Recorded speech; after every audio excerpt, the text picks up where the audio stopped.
Now, 1 peso 1982, ito na naman yung bibigyan natin ng update sa ngayon.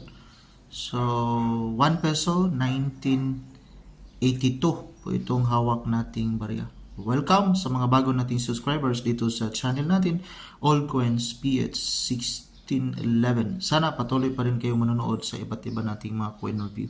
Now, ito yung video natin. So, quick review lang tayo sa 1 peso. Again, 1982.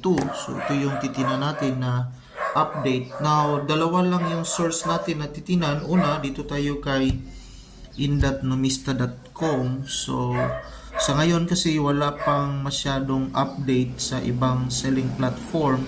Now, itong 1982, may tatlo na klase na 1982. Ito yung proof na pinakamataas.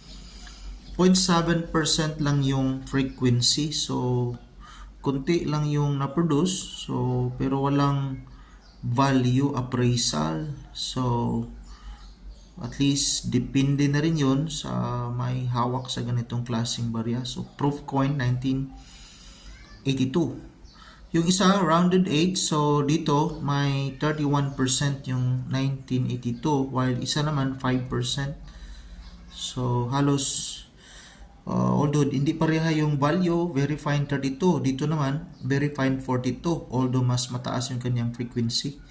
Pero dito, sa extra fine, 56 yung isa naman, oval 8. 5% yung kanyang frequency. While itong isa is 52 million. 110,000. So, marami. So, usually, ito yung common. 52 million. Dito yan kay in.numista.com. Pero dito sa may nakita tayo dito na seller kay Carousel PH. So, international selling ito. Sa Malaysia po ito. So, ito yung Malaysian Ringgit 10 Malaysian Ringgit yung selling sa 1 peso. So, kahit sa Malaysia, may coin collector naman din na seller.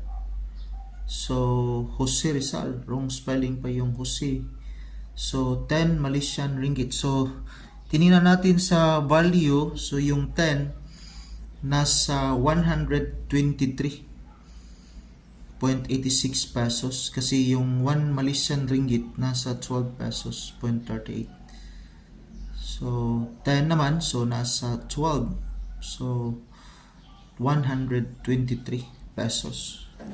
So dito yan sa international selling platform na sa Malaysia, mga kabarya. So pero itong hawak nating barya, common po ito. So, baka may ganito kayong klaseng barya, wala pong mataas na value itong hawak natin. Maraming salamat and God bless.